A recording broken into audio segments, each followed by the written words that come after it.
This episode of Capes and Lunatics is brought to you by Tweaked Audio. Get awesome headphones, go to tweakedaudio.com and use the coupon code Southgate to get 30% off, free shipping, and a lifetime warranty. Or you can get there through the link on our website, southgatemediagroup.com.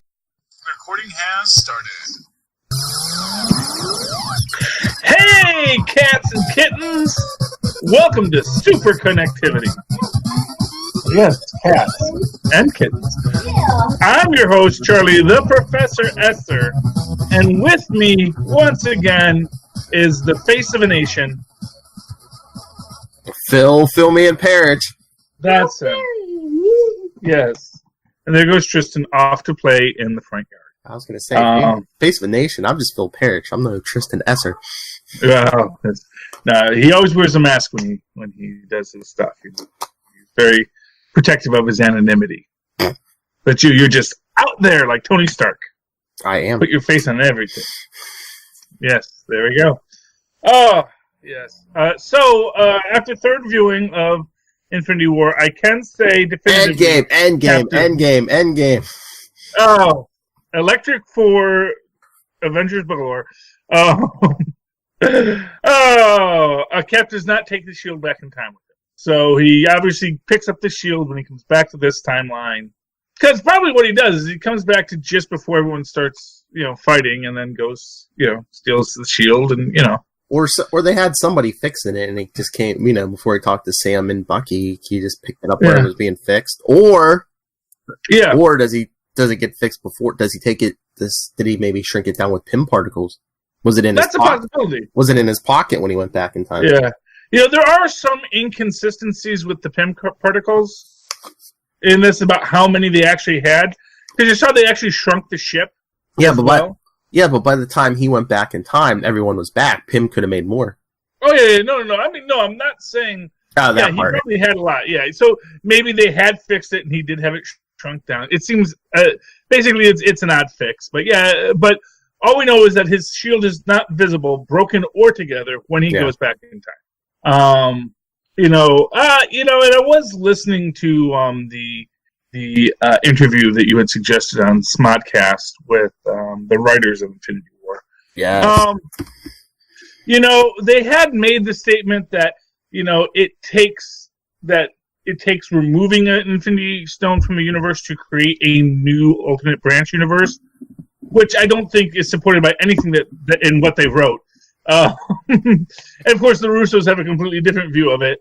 But even if you're going to go with that idea, wouldn't bringing multiple Infinity Stones into a universe have the same effect? Even if it's the same ones you took? Well, no, because... So, here's the thing. They only take one Infinity Stone out of each universe at a certain time.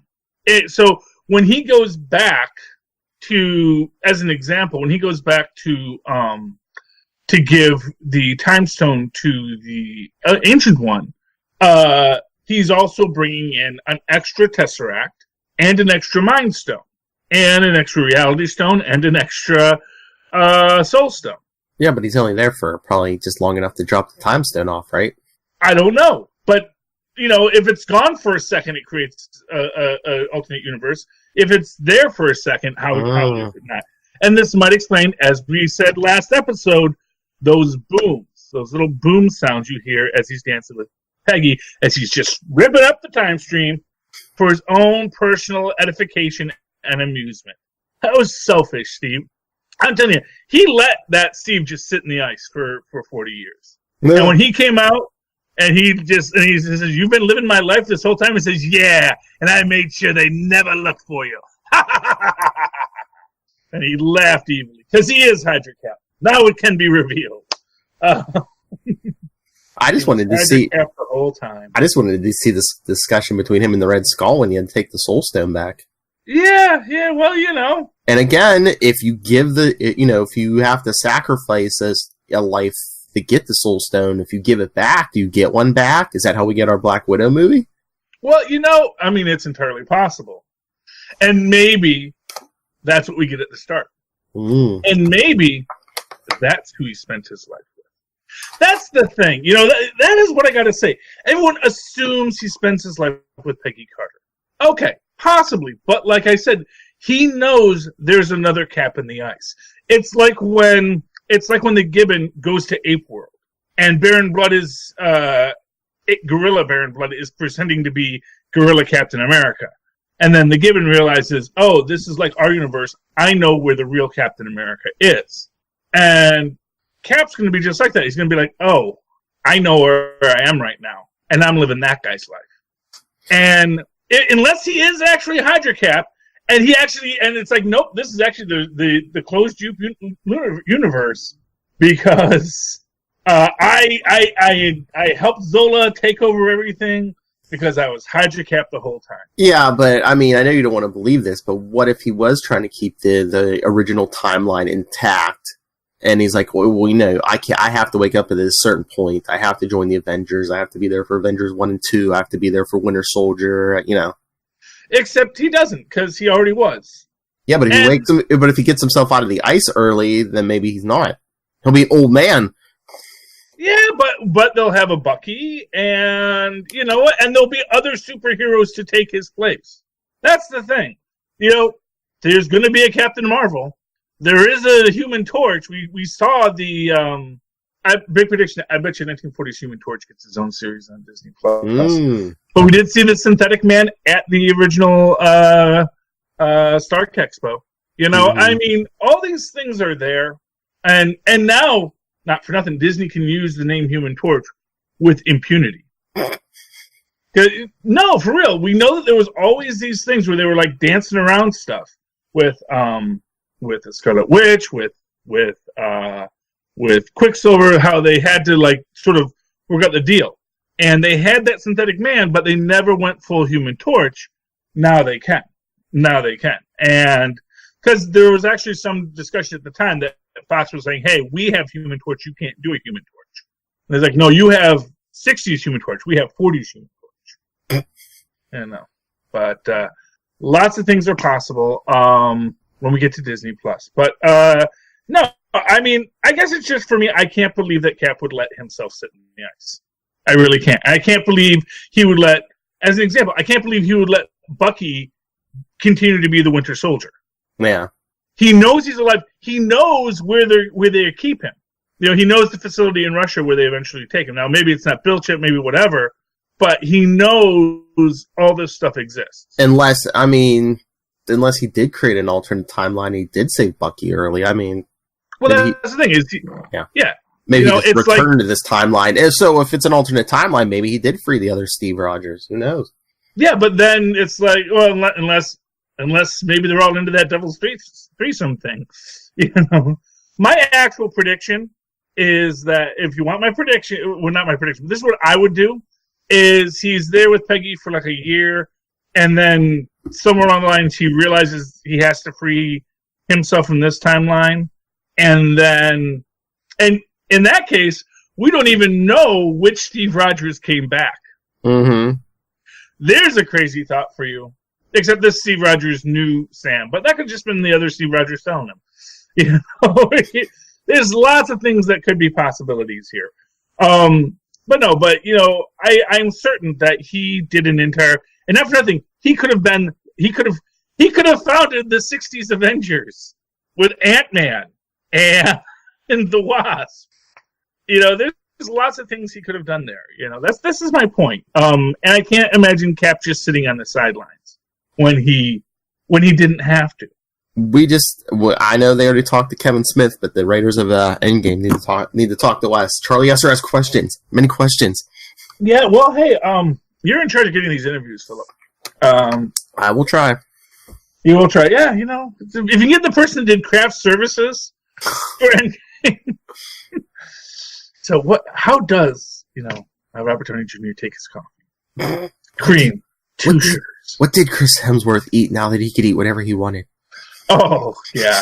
Chris Hemsworth. Yeah, it was a fat suit. I do think it was actually Volstag's fat suit because it's a very high quality fat suit they put him in. Yes, he was wearing a fat suit, but he because of that, I mean, he probably didn't have to stay as, you know, cut as he usually does. So it's like, exactly. I could have that cupcake. Okay. Yeah, well, except that, you know, he also is still doing. That's still how he makes his living, Phil. You know. I know, but I mean, like that Men in Black movie that's coming out. Is he going to be shirtless? I mean, a suit can cover up some imperfect. You know. This is true. Just ask Alec Baldwin. The man has been around for 40 years. You know, we all have some spread. He will slap you around. Yeah, well, I'm sure he would. I might like that. I don't know. Oh, there's your trap. Okay. But speaking of fractured timelines, we are in a fractured timeline. We're in an alternate timeline, according to Agents of S.H.I.E.L.D. Oh, okay. We can jump to Agents of S.H.I.E.L.D. Well, yeah, unless you want to talk more about Endgame. I mean, you know. No. That's fine. That's fine now. I said it right that time. There you go. That's one arcing Infinity Saga. Yeah. Actually, my actual also thought is that when they did that second and third snap, that's the thing. It's like four snaps in that universe. No wonder it's falling apart. And I know you say they're not going to mention the snap. You know, we don't talk about that. But Agents of S.H.I.E.L.D.? Yeah. Well, supposedly this article I read, was it CBR? It was somebody said, yeah, the writers in that of Agents of S.H.I.E.L.D. weren't told what was coming in Endgame, so they already filmed their season, I guess. So it's like they didn't know, so they just, you know, it's not going to get mentioned because they didn't know what was coming. But they knew what happened in Infinity War. Yeah, but they don't know. I guess the whole thing was like, you know, Agents of S.H.I.E.L.D., the season premiere jumps ahead a year. They don't know, oh, maybe everyone's back already. They don't know. Yeah. Okay, so they don't know that. But at the same time, they know. Here's what I'm going to say. I don't think that they were flying as blind as you think. I know, but they can't be like, whoa, I'm glad we got everyone back from the snap, because... Yeah, no. Well, and specifically, they can't say that. No. So they actually... And they maybe aren't going to acknowledge the snap, but the fact that, you know, we've all been through some great losses, I think, is the central thing. And we're going through this issue right now where people are coming in from another universe. Yes. From a dark universe, apparently.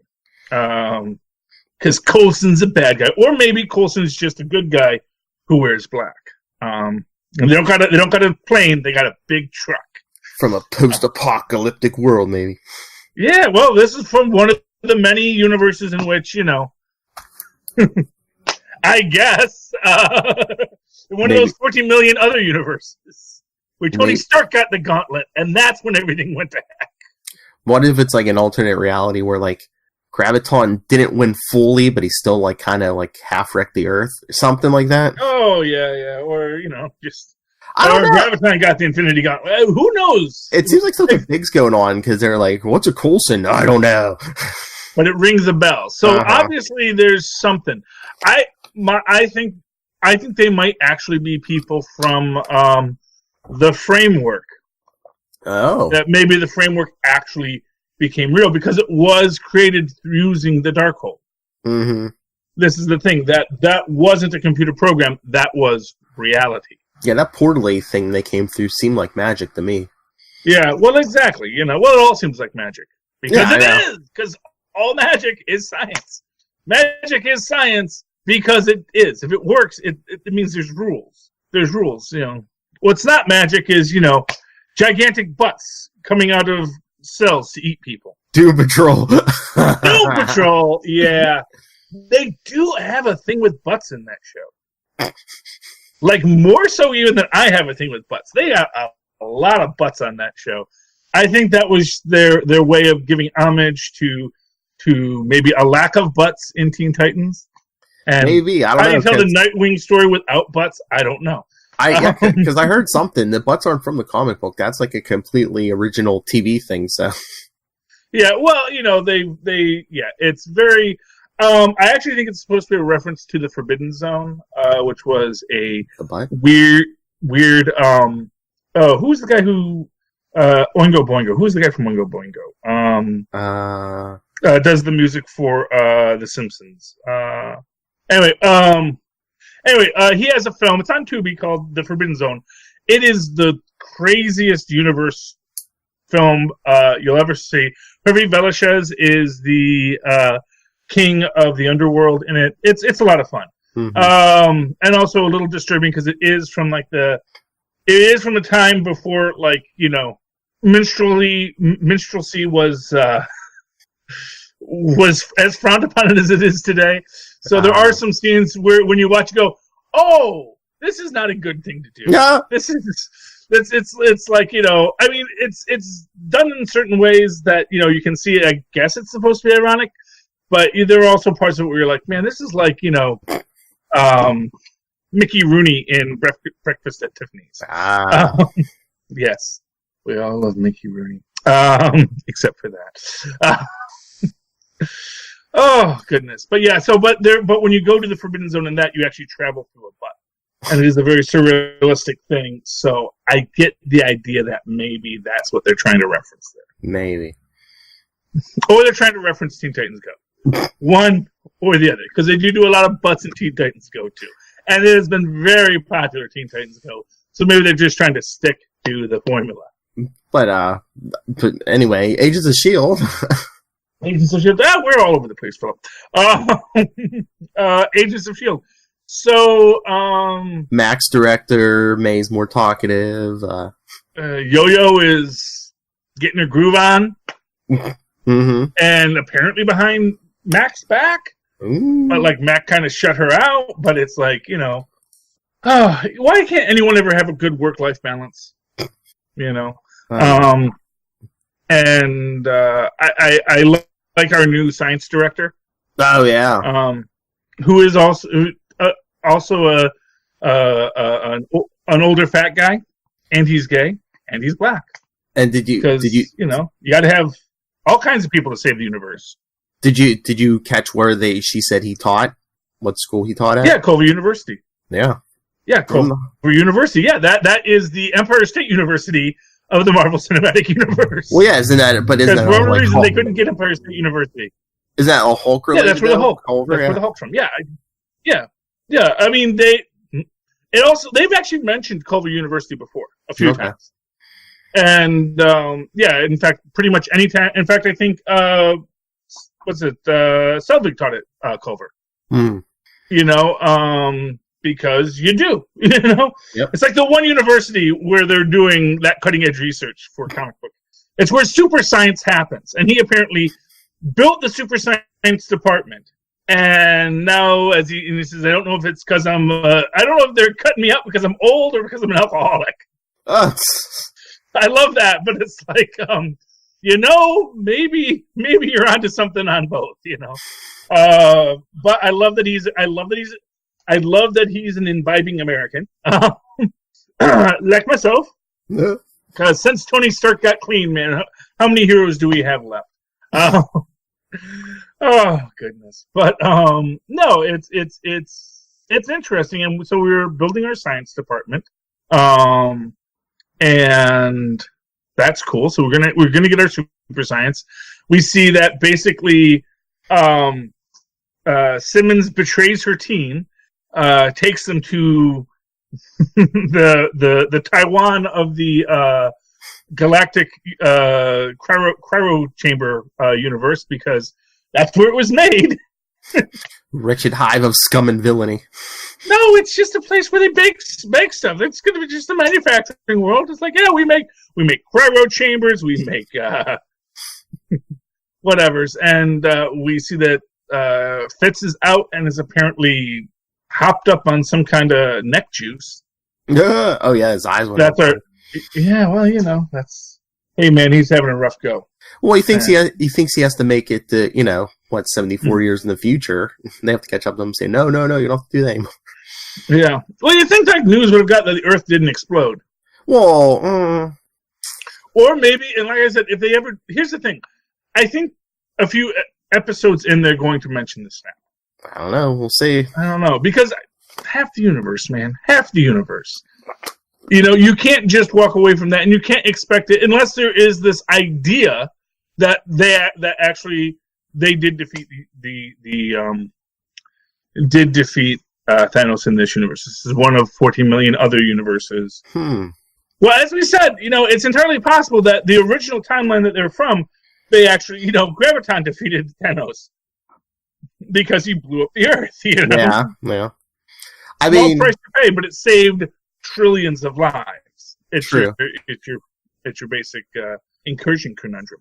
I don't know. I thought it would have been nice if they would have told them. So instead of like a 1-year jump, they could have made like a 5-year jump. So that way, yeah. That way some of them could have went missing, and then like that could have been what woke Fitz up. He could have been snapped, and then when he came back, he was like awake. Yeah. Although someone pointed out that the whole problem with bringing people back where they left is that some people were flying planes at the time. So it's like, I'm back. Where did my helicopter go? In midair, yeah, I know. Yeah. People are on the middle, and really it doesn't necessarily work because every planet moved in that time. So it's like appear in a vacuum. Yeah, the cold vacuum of space. Oh no! But actually, what we can assume is that the Infinity Stones work with you. They know what. Like someone recently saying, why wasn't Good Morris snapped when Tony Stark snapped Thanos' armies? It's like because the Stones know she's a good one. Yeah. I mean, it's science, but it's basically a magic lamp. So basically, that's what I was thinking when the Hulk snapped. Maybe part of it maybe was just like thinking, put everyone back safe on the ground or whatever. Yeah, well, just bring everybody back. I mean, that's what he wants. Bring everyone back safely. Boom. Yes, exactly. Just like don't. And he says he tried to bring Nat back, but he couldn't. Yeah, because she wasn't part of the snap. Or maybe he didn't. He just doesn't know. Or maybe because when Cap took the Soul Stone back, she was already back. Well, and like I said, I don't get the whole Soul Stone rules because apparently once it's off Vormir, anyone can take it. Mm-hmm. So, because anyway, yes, sorry, yes, they're lovely, especially when they want things. And you're in the middle of a podcast, and they could have done it before the podcast, but now they're going to ask you, can I buy this toy I don't have money for? Oh, what do you mean no? Kids. I love them dearly. But anyway. But then, then we got Quake, Scourge of the Universe. Oh, yeah, Quake. Well, it's got to make them fear them, because there's 4 people in a ship, Because everybody else was like, yeah, we're kind of sick of looking for Fitz. Let's all go home. And of course, we don't know who's after them. Is it the Kree? Is it the Skrulls? Is it the Atlanteans? Who knows? That was a funny line. Do you think they saw us? We don't have to whisper. The sound doesn't travel in a vacuum. Yeah, and then they do their light speed jump. I noticed interestingly that their method of light speed jumping is different, and actually looks much more like the Space Stone jump than what is standard in the universe, which is that octagon shaped jump point. You think that because theirs is more like jury rigged together, maybe? Possibly. I was thinking that, or I was thinking it's using a different kind of technology. Maybe, yeah. Right. Basically, it's using gravitonium technology. Yeah, it just looked like it was, Yeah, but it was cool. Yeah. Mm-hmm. It's probably put together with spit and peeling wire, made by primitive monkeys who had no right to have this level of technology. Yeah, that actually is going to be the most interesting thing about future Marvel films, is who's maintaining the armor for Rhodey and for Pepper. And it gives you this great chance to introduce a bunch of other super genius characters. Or, what's his name? Amadeus Cho can show up and fix things. Great reason to bring in Fitz and Simmons. True. Or, they have Shuri. They have, Banner worked with Tony Stark for how long? Maybe Peter Parker starts figuring stuff out since he's wearing a Stark suit, Yeah, and Peter Parker is a super genius. So, but it's going to be interesting to see how that all plays out. I don't know if they're going to use him again, but what's that kid from Iron Man 3 been up to from between Iron Man 3 and the funeral? Oh, yeah. Well, you know what? Maybe that's a great reason to bring him back. Now he's tech support. That's his superhero name, tech support. Yes. Yes, that would be a great superhero name. Surprised no one has ever used that. Probably someone has.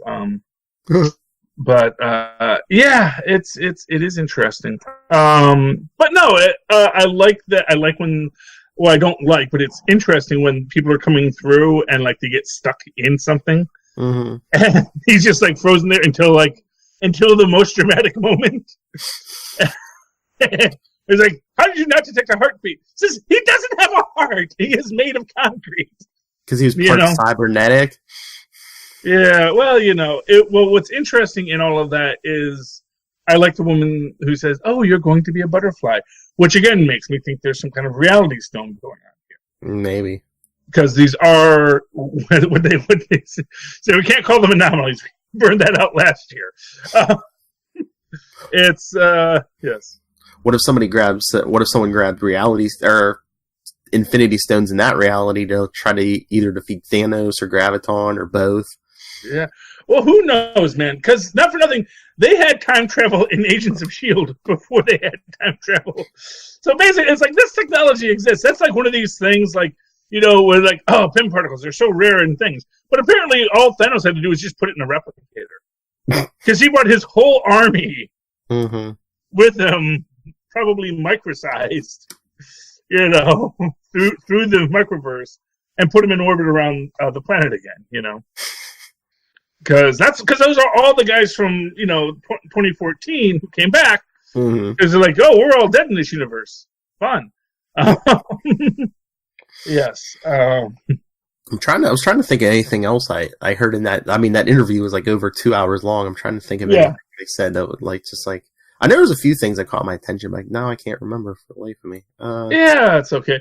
But I think it's interesting that the Russo brothers and what's McFeely and I forget the other person's name, are like at odds about like what happened, which is one of these interesting things about this collective storytelling that neither one of them really know, because at the end of the day, it's not up to them to decide, because it's like, well, we can say it, but the fact of the matter is the next writer will write what they want it to be. Yeah, it's not like we don't get the final word on what we're doing. It's like playing in that shared universe, yeah. Yeah, exactly. It's like everything else in comic books, it's a shared universe. I can have Kraven the Hunter have a growth as a character in Squirrel Girl, and when you Spider-Man writers get your hands on him, they're just going to ruin him. Yep. But it's Marcus and McFeely. Marcus and McFeely, yes. There we go. I'd say that is still the saddest part of the original Gwenpool arc, is when she has to say goodbye to Batroc. And he tells her, you're not going to be this cool guy anymore.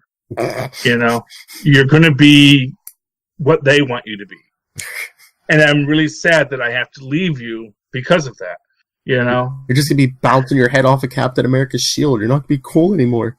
Well, no, but, honestly, people have been trying to make Batroc cool for years, and I don't know why you have to try. Batroc is cool. Because they kind of just made him a joke. It's like, oh, Captain America or somebody else needs a villain to slap around. Oh, let's bring in Batroc. Yeah, they made him French. Although, honestly, the redemption of Batroc has been in the works since Winter Soldier. Yeah. Because that was a really cool Batroc we got. They made his jumpsuit even a muted purple. So it's like, testing the waters. Before we go full Helicrown on them. Or what was it? Yes. Well, actually, no. Loki had Loki had his helmet first in the original Avengers, where he gets the big curly corns. That's make a move, Reindeer Games. Yes, that was fantastic. So many good movies Marvel made, and now they'll make some more good movies. Right. I'm still hoping they make a Hulk film, because they got to revisit the Hulk, man. And you know what? Not for nothing. Yes, not for nothing. When having the Hulk have that bum arm is something that's going to make him angry. Yeah. And when he gets angry, that's when we're going to really get to explore what the Hulk is. And is there going to be further experimentation, and is that going to give us Joe Fix-It? Well, it's going to give us something. It might even, who knows what we're going to get. But I think the real hope is that, here's my big hope, is that Paramount is going to realize there's some money in Hulks. And let's see if we can't do something with this. And because we've established some stuff. Mm-hmm. We've got this Ruffalo guy, Yes, he's under contract with Disney. I think that's like the weirdest thing about it, is like he's under contract with Disney. So in order to get Ruffalo, you have to make a deal with Disney. Mm-hmm. And that way, I think recasting the Hulk was probably the most brilliant thing they ever did. Because they put him under contract with Disney, not Paramount, so he is the face of the Hulk. But if Paramount wants to make a Hulk movie, they have to work with Disney. And I think they'll work it out, because I think there is so much good with the Hulk, especially this new Smart Hulk. Mm-hmm. I think that the what was Amadeus's Hulk one called? Totally Awesome Hulk. Totally Awesome. Okay, no, that wouldn't be a good name for it. Seemed like the Superior Hulk, but yeah, it's a possibility.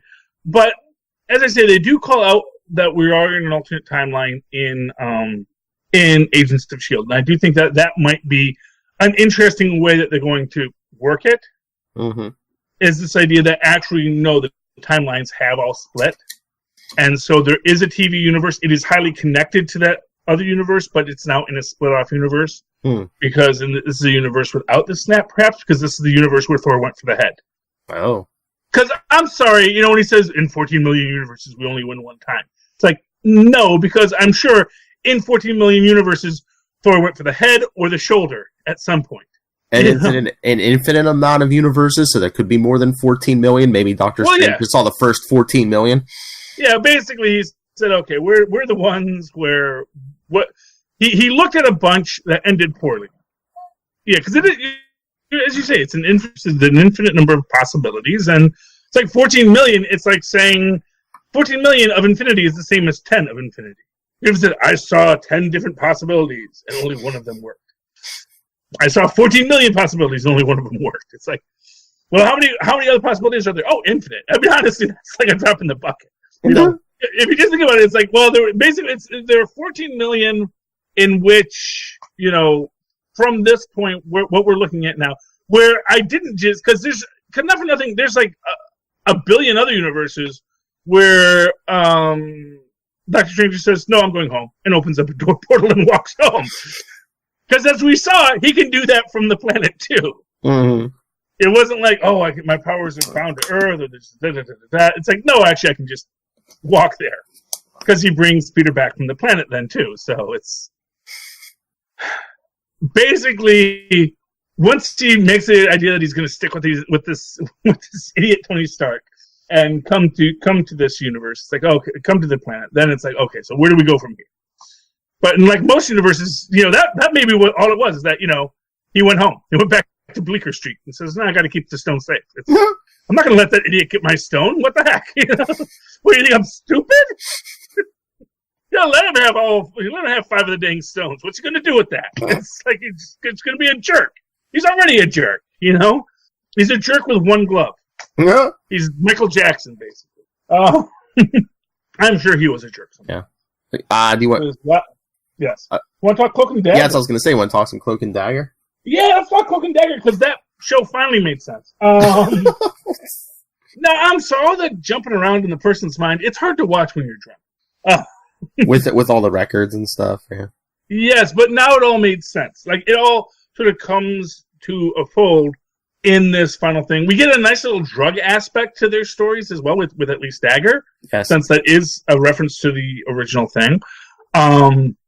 Man, them trying to turn Dagger out, though, I knew that was going to end poorly for somebody. Oh, yeah. But I do like how they're evolving their powers. And as an example, Tandy's powers come from giving people hope. Mm-hmm. So when she's alone, she can't give anyone hope, and that's why her powers fail. Then as soon as she gives that other girl hope, suddenly her powers return, and suddenly she's a BA. Meanwhile, Cloak, of course, he's doing his jumping around, I am the evil that quacks in the night shtick, and doing a great job. But then we see at the end, he starts to fade because he needs to be fed the light. And this is what creates the Cloak and Dagger bond that exists to this day. Yeah. I mean, I like the Tandy stuff because it moved the story along, but I don't know, just some of the Tyrone stuff, it just seems like they're spinning their wheels. It's like, we're still with this guy who killed his brother. It's like, kill him, put him in jail, move on already. Well, I mean, not for nothing. I actually thought, I thought the mother and the cop were kind of... That was a good scene, yeah. Yeah, and not for nothing. It's kind of, you guys just sort of like, look, I have spent the last 9 months living with every horrible choice I've ever made. Mm-hmm. And that's the thing. It's like you got no idea. He literally just got out of HE double hockey sticks. Mm-hmm. Like not even in a metaphorical sense. It's like no, literally this is something like mind-effery going on. Oh, by the way, just a real quick thing from Avengers Endgame. I realize that's why Thanos is calling down the fire. It's not because he's in physical pain. It's because when Scarlet Witch is basically tearing him apart, she's like tearing apart his brain too. Oh. So it's like that was like, well, why isn't she using that psychic power? It's like, oh, she is. You just can't see it. Mm-hmm. It's like you got no idea what's in his mind right now. Mm-hmm. That's like every person he ever killed, basically asking him why. Mm-hmm. Okay, put on your shoes, grab your guitar, have a fun time, buddy. I love you. Guitar lessons today. Ooh. Grandpa's taking them. Yes, well, he's getting good with Ode to Joy, man. Nice. Ding, ding, ding, ding, ding, ding, ding, ding. Grab your shoes, grab your guitar, have a good time. Yeah, yes, he will. But I do think that is like the quality there. That there's like it's like so much more than just. It's not just physical pain. It's like that's why he says rain, fire. It's like but our dream says, do it, just get this lady out of my head. Which also shows how little he cares for anyone but himself. Thanos is a villain, straight up. No redemptive arc for him. And speaking of being dark and inside your head, I'm blanking on the guy's name. The guy who wants to be a god, who also has his migraine from Cloak. Yeah, Cloak and Dagger. Yeah, I'm forgetting it. Is it Spencer? Something like that. Starts with an S. I know that, but and he tries to do his shtick with the Mambo priestess, and she's like, please. This is the first time I've been to this dimension. And it's neat, records. That's a nice trick you got there. And I kind of wonder if he's supposed to be like sort of their version of Mr. Negative. Do you think? Because he does have that sort of philanthropist, but also a criminal thing going. They're not going. He's not really Mr. Negative, but we also see how he uses his powers to manipulate people to bring them into the dark parts of their mind, to rob them of hope. Even as his other persona gives people hope. It's like it is the dichotomy of both light and dark in one person. And then we see that Mayhem, who's still stuck in this dimension, which actually is why I think it is an actual dimension. It's not like it's not just like inside his cloak. It's actually a separate space. It is the dark dimension. Mm-hmm. Where apparently next episode we get to meet Baron Zamidi, which I am all about because first off, Baron Zamidi is just hella cool as a being of mythos and folklore, but also because I'm sure they're going to play death in that really esoteric way that writers always like to play death, where death is not the bad guy. Yes, it's a feature, not a bug. And so the idea that we're going to get Baron... Now, my real question is, who is Baron Zamidi? Is it Spencer evolved into Baron Zamidi? Or is that the Mambo? Is that the ant who, after her heart stops, says, you struck me down and now I just become more powerful? You never want to strike down, a wizard or a space wizard or anything like that, because they always just become more powerful when you strike them down. Mm-hmm. Which is why the Emperor is coming back in Rise of the Skywalkers. Yes, because Luke struck him down and he just became more powerful. Well, it took him 30 years, but hey. Well, who says? Oh. Did you ever see that Twilight Zone with the fascist guy? He's like a New York City fascist, and he's trying to get his little America First party started. I don't think.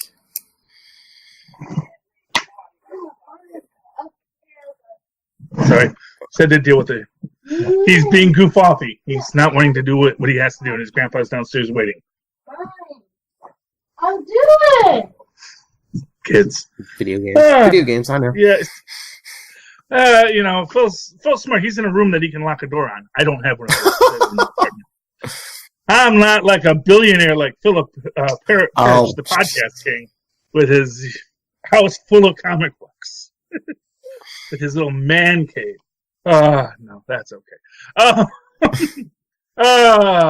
It's envy. It is a deadly sin. Why not? I have all the others. So, yeah, he actually took his shoes off because he went out and played, and then he came back upstairs and took his shoes off. Yeah, kids today. Do you want to talk any comics? I know we'll talk a bunch with Lilith. Yeah, we'll talk a bunch with Lilith. Did you read Conan? No, I didn't. Okay, that's good. I mean, it was good. Well, I don't know. Yeah. I didn't know if you wanted to complain about Invaders number 5. Okay, well, let me just preface this by saying I haven't even read Invaders number 5. Oh.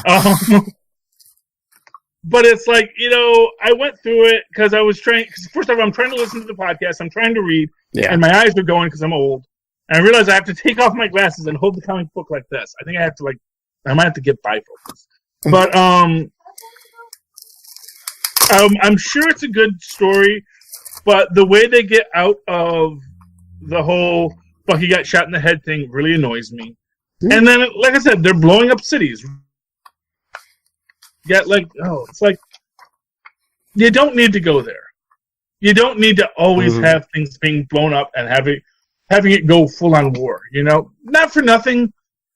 Big wars like that tend to be avoided in our modern world. I mean, there are lots of shooting wars. Don't get me wrong, and there are cities that get bombed. But the fact of the matter is that that kind of destruction. If you're really unleashing that kind of destruction like super bombs, not for nothing, the entire world would unite against Namor. You would have, and not for nothing, you would have an entire world united against Namor because everybody would have a reason to really mess with Namor because he's a small superhero from a small group of people. Yes, they have advanced technology, but you know what? So does everybody else at the moment, He's underwater Kim Jong-un. Except Kim Jong-un is smart enough not to actually try and bomb anyone. He wants people to worry about him bombing you. When he actually starts bombing people, then it's like, okay, we're kind of tired. When it was a threat, we wanted to avoid the risk. But once you actually, that's the thing, is once you make good on a threat, then everyone has to decide, okay, are we going to destroy you or are we going to tolerate you? Kid just went in the other room. Just, just 1 second. All right. Well, Charlie's dealing with family things. Yeah, I mean, I see what he's saying about Invaders. It's just, I mean, there's a gimmick. The end of the last issue, Bucky gets shot in the back of the head, and it's just like, and then this time it's like, oh, thank goodness, it only fires blanks when I'm not holding the gun, which I know he's gotten upgrades from Tony Stark before, and it's just like, it just seems a little too convenient. I know they had that. I'm sure they had that solution in mind before, they even got to this point. But it's just like, do you really need that kind of fake drama? And I understand what Charlie's saying with the war thing. I mean, I kind of get it with Namor, but it's like, do you need death and destruction and war and mayhem every single time? Sometimes I just enjoy a story where a guy's knocking over a bank, right, Charlie Esser? Well, yes, exactly. It doesn't need to be universal and global destruction every time. Well, they're doing it's World War Namor, Yeah. Like I said, it just after building. Here's the thing: when you build an espionage story, you don't want to cheap it out, because an espionage story is built around that we come to the brink of where we don't actually do it. Yeah, I was gonna say, yeah. I mean, shouldn't this be the story where, hey, we just averted World War III? Exactly. Here's the thing: you don't do a romantic comedy and then have the final, then go into porn halfway through, because yes, that is what might happen, but we're actually trying to tell a different story. So yeah, I was just, and like I said, the cheap cop out of, oh, my gun only shoots blanks when I'm not holding it. It is just so ridiculous. Well, that's what I said. I was just like, I know he's gotten upgrades from Tony Stark before, and I'm sure they had this solution in place before they even did that cliffhanger last issue, but it's like, well, why go there? It's just like, just knock him out, something. Yeah, well, exactly. And not, like I said, it's just ridiculous that, I gave her my gun and then she shot me in the head. Mm-hmm. Fortunately, it was just a blank. Now, not for nothing. If you get shot in the head at point blank range by a blank, it actually kills you. That's why we don't have a second season of Voyagers. Okay? No. Or just like she shoots him in the back or something, and it could have been a real bullet. It's just like, oh, thank God, my body armor, Yeah, or anything other than what they did, and it's one of these situations where it doesn't matter how good the stories were up until that point. They pull you right out of it.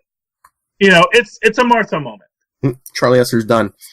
Yeah, I'm done. It's like, okay, you said Martha, and I can't deal anymore. I can't. I just cannot. Not I cannot. Not I can even. Even I cannot. That's what Starfire would say.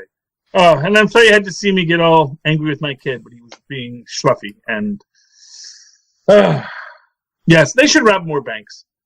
Which is why I actually really liked Captain America. Oh, Captain America 10. Yeah, I was going to ask you about that. Yeah. Yes, I did. I don't know if we want to save that for Lilith. Is she reading that?